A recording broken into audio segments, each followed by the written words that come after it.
So today I'm doing a review on our crossbow. It's the Centerpoint cp400.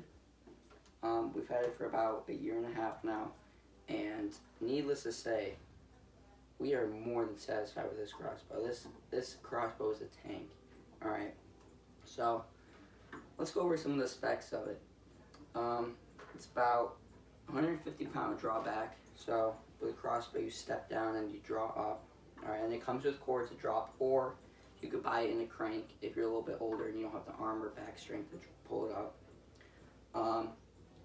All the way back with the arrows it comes with, it shoots 400 to 415 feet per second. It comes with this really nice scope. I believe it is a full 3x32. And on the side of the scope, it's on the side, but you crank it and it's actually a red dot sight. And I'll show you the sights more as we get into it. But it's red and has 5 settings, red and green, for however dark or bright you want it.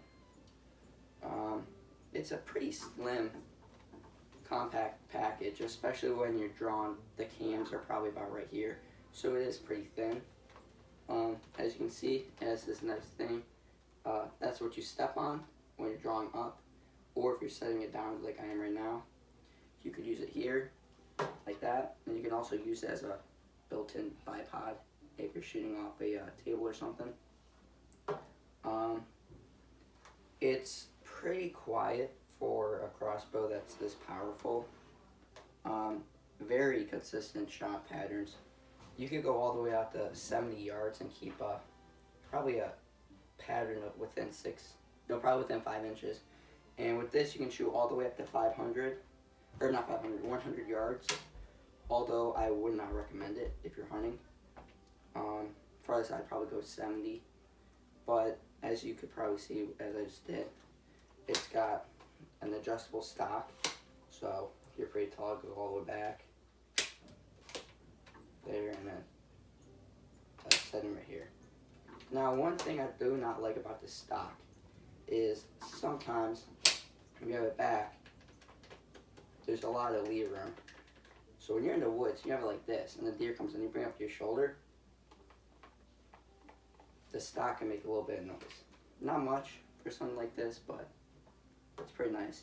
And also, there is underneath the crossbow, you can have your quiver with your arrows. Now, we don't usually have it on. I only put it on for the demonstration. But you can switch sides for whatever side you want the quiver. And it's pretty simple. There's just this button right here. And on the back of there's these pegs on the back of the quiver. You push it in, and your quiver just locks right in. But as I said, I don't really like it. It kind of gets in the way. As you can see, it's touching your hand. So if you have a bigger hand, it might be a problem. And it kind of makes a little bit of noise. So the quiver attachment is also detachable. So if you don't want this here, we usually don't have it. You just untwist it right here. And then you have a Picatinny rail underneath. So if you want a super stable shot, you could get one of the mounts for the Picatinny rail. You could put a flashlight under here, a laser. But yeah, it's light. It's probably about 6 pounds. It's got the cutout right here in the grip. It also has these barriers right here to keep your hand from getting up here on the rail. And I just think it's really comfortable to hold. The safety is up here. So the scope's pretty consistent. We haven't had to redial the scope in at all.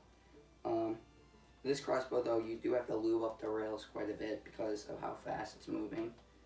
But we probably do that once, maybe twice a month. But yeah, it's pretty much just a good all-around bow. I want to use it turkey hunting this year. I've already killed a deer with it. You can go back and watch my video. This bow is so powerful. I think a deer, if it was a head-on shot, like this deer is facing you, like if you were the deer and I'm right here, I would feel comfortable taking a head-on shot at 50 yards. I think this bow would be able to go completely through the rib cage. with my doe I took this year. I shot it on an angle was quartering away. I shot it, hit off a rib, and continued to go through the shoulder, and went about half of the arrow. I'll show you how long the arrows are. About half of the arrow was in the ground. So you could picture how amazed I was when the arrow was up to here, where my thumb is in the ground after going up through a rib and the shoulder, the hard part of the shoulder. So, these arrows are 400 grains, and they are 20 inch, no, they can't be 20, it's gotta be more than that. They're 400 grains, the arrows do come stock with it. You can buy arrows from Centerpoint's website or Amazon that have the lighted nocks. They just weigh on the back a tad bit more, but not much. But yeah, let's take it outside and see how she shoots. Lights up. And as you can see on the inside of the scope, it lights up, and it actually has markers that go from 20 all the way up to 100 yards. And it's pretty easy to keep stable. It's kind of hard with the phone. As you can see, it also has a keep fingers down warning. So that's pretty nice. That's green. Yeah, you can see it a little bit better.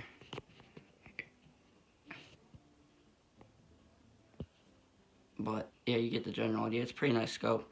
Yeah, pretty stable as well. Really easy to hold still. But let's go bring it outside and see how it shoots.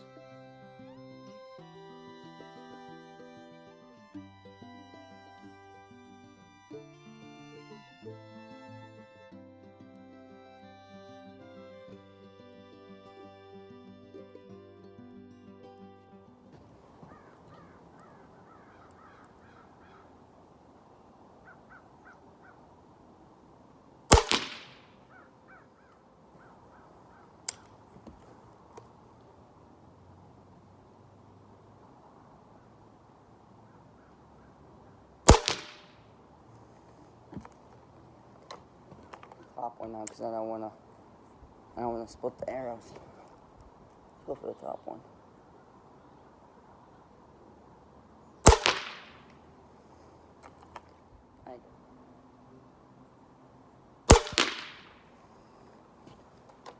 I don't think that's a good shot.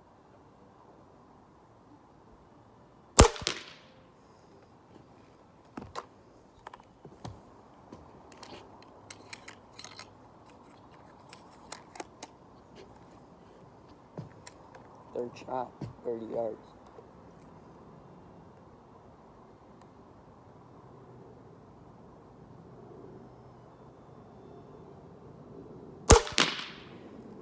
Come and look at the damage.